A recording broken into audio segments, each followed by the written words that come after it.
Une page qui se tourne, une page, dirais-je, Karl, qui est en train de se tourner. Je ne suis pas sûr qu'elle soit complètement tournée. Si l'on fait ce petit effort de mémoire, il y a à peu près un an, jour pour jour, nous étions déjà sur ce site et on craignait donc ce qui apparaît aujourd'hui comme peut-être pour certains une certitude et pour d'autres pas encore tout à fait. L'actualité, on le voit puisque la presse maintenant relate quasiment au quotidien tous ces événements qui se précipitent, puisqu'on a appris donc le recours qui avait été déposé par le conseil d'administration de l'USAP a été validé par Madame Touraine, ministre de la Santé. Et donc là, je crois qu'il faut poser deux types de réflexions. La première, il y a les tenants de ceux qui sont pour la délocalisation ou la relocalisation. Donc là déjà on pourrait faire une première analyse sur cette première partie, des gens qui accepteraient. Moi je me souviens il y a déjà quelques mois, voire quelques années, il m'était à devoir discuter avec certaines personnes qui m'expliquaient par la preuve qu'une bonne négociation valait mieux qu'une attente et qu'ensuite dans la précipitation et dans l'urgence, devoir peut-être bâcler ce principe qui serait le transfert des emplois et surtout le maintien des salariés qui travaillent dans ces établissements. Ça veut dire que pour une partie déjà de ces gens-là, l'idée du maintien sur place des activités des deux centres de Cerbère et de Bagnols-sur-Mer était déjà fait.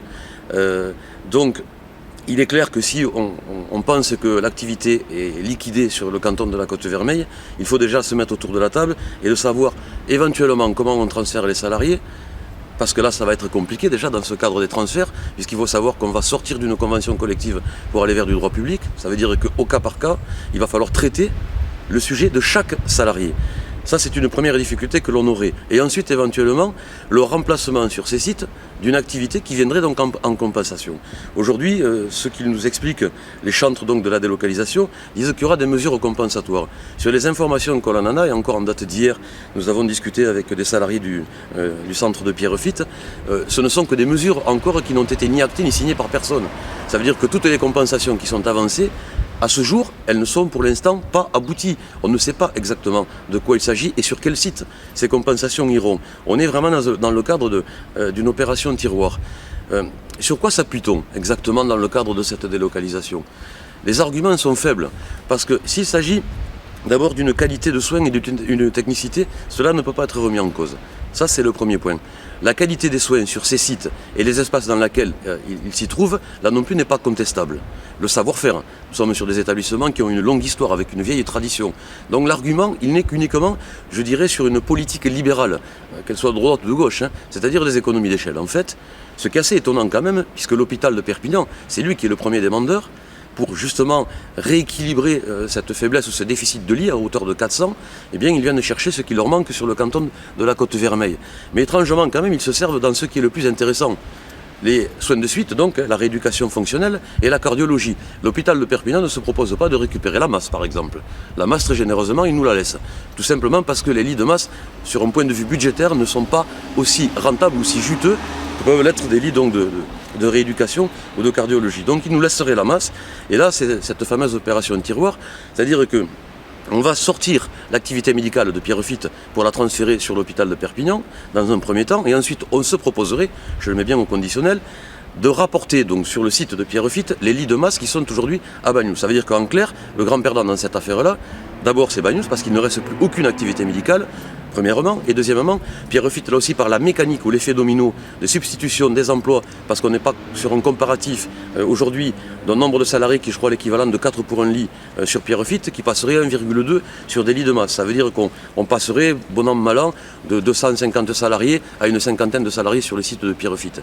Ça veut dire que là, on se coupe quasiment les 3/4 du personnel, aujourd'hui sur le canton de la Côte-Vermeille.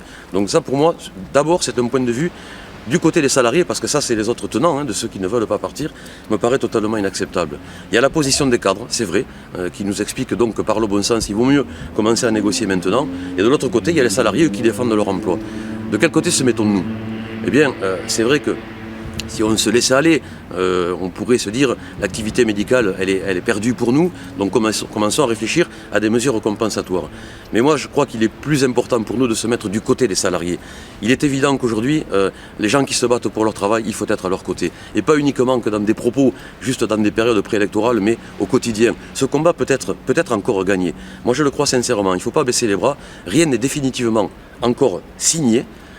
Comment peut-on faire? Parce que c'est la question, comment peut-on faire? Eh bien, On a vu parfois des renversements de situations dont on ne pensait même pas que ça puisse être possible. Par la mobilisation, je crois qu'il faut solliciter tous nos élus. Moi je pense qu'on a un travail à faire sur Bagnous, le maire de Bagnous ne le fait pas, mais je pense que c'est par ça qu'il faut commencer.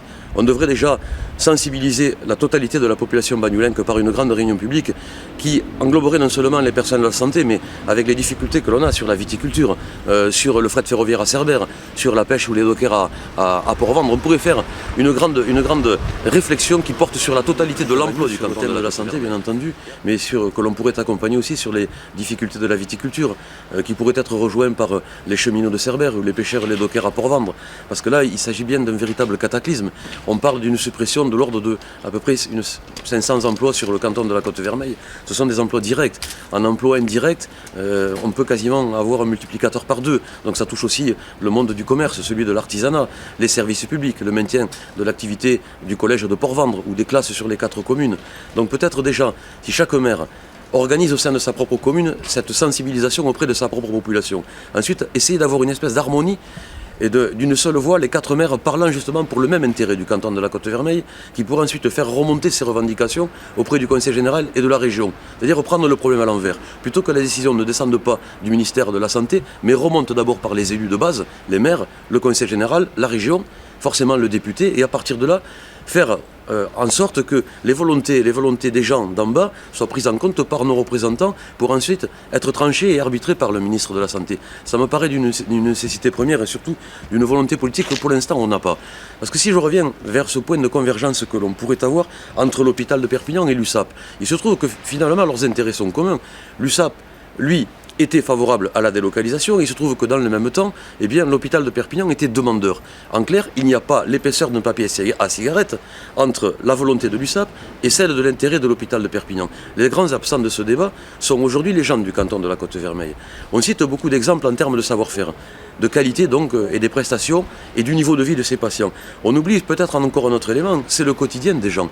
Hier, je parlais avec une salariée donc, de Pierrefitte, et c'est un élément que moi je n'avais pas pris en compte. Il y a une revendication qui a été portée auprès du porte-parole du gouvernement, donc Nadjet Vallaud-Belkacem, justement sur l'essentiellement des personnels féminins. Il faut savoir que la plupart des gens qui travaillent dans ces établissements donc, sont des femmes. Et pour la plupart de ces femmes, ce sont donc des femmes séparées, donc des couples monoparentales, avec des enfants à charge. Elles n'ont pas la garantie du maintien de leur emploi, et se greffera là-dessus, si jamais elles étaient donc bénéficiaires du transfert vers Perpignan pour le maintien de leur activité, à des difficultés terribles justement de gestion du quotidien de leur propre famille. Et ça paraît très compliqué pour elles, en tout cas très, très inquiétant. Donc ça, il faut le prendre en compte aussi. Maintenant, je crois qu'il y a encore un autre élément dont on ne parle pas beaucoup. C'est le 3e établissement de santé, Hermère Soleil à Collioure, qui lui aussi risque d'être menacé. C'est un peu, souvent j'ai fait ce comparatif, quand on roule sur l'autoroute, eh bien si on met les stations d'essence de plus en plus loin les unes des autres, au bout d'un moment on a le risque de la panne. Et c'est ce qui est en train de se faire. On détruit d'abord dans un premier temps Pierrefitte, ensuite par la mécanique de la suppression d'un établissement, on va commencer à affaiblir le deuxième qui est Bagnous, qui est sur la même trajectoire, et de fait on va arriver tout à coup au 3e établissement qui est celui de Collioure. La menace pèse, on n'en parle pas, c'est vrai qu'ils ont un statut très particulier, puisque c'est un établissement privé à but lucratif, donc c'est du privé-privé, donc on les met de côté. Ceci dit, malgré qu'il y ait des actionnaires qui soient relativement bien rémunérés de ce côté-là, il y a quand même des prestations, et il y a aussi des salariés là-bas, il y en a à peu près 200. Donc on rajoute dans le panier de la mariée l'hypothèse de 200 emplois supprimés. Et le 4e élément dont on ne parle pas non plus, c'est la maison de retraite Paul Rech. Il faut savoir quand même qu'on a 2 établissements sur la commune de Bagnous de maisons de retraite, une publique et l'autre privée. Celle qui est privée, Vincent Azéma, a été récupérée aussi par l'USAP, qui était en déficit donc d'établissement d'ordre du médico-social. Ça veut dire que l'USAP, par l'entrée donc de Vincent Azéma dans son propre giron, a aussi une porte qui s'est ouverte via le Conseil général, puisque c'est essentiellement financé donc par le département. Ce qui veut dire que sur le projet, ou en tout cas l'injonction qui avait été portée sur la mise en sécurité de Paul Rech, il n'est pas non plus inenvisageable à un moment donné que l'USAP récupère les lits de la maison de retraite publique pour avoir une extension de la maison de retraite privée. Ce qui veut dire que en matière de lits publics, il ne resterait plus rien. Et là aussi, pour le coup, avec peut-être des économies d'échelle concernant les personnels. Moi, je pense que ce combat, il est pas encore fini. C'est vrai que tous les voyants aujourd'hui sont à l'orange, hein, mais ils ne sont pas encore passés au rouge. C'est un problème de mobilisation. Les arguments qui justifieraient la délocalisation, on peut les démonter les uns derrière les autres. C'est bien dans le cadre aujourd'hui d'une revendication, d'un savoir-faire, d'un équilibre du territoire. Et ensuite, peut-être aussi, de maintien, parce que là-dedans, il ne faut pas non plus se tromper, la délocalisation, elle n'aura qu'un seul but, c'est à un moment donné comprimer les personnels. On ne gardera pas tout le monde. Il est faux et injuste aujourd'hui de dire que dans ce transfert, on gardera tous les lits et tous les emplois, parce que moi, j'y crois pas une seule minute à cela.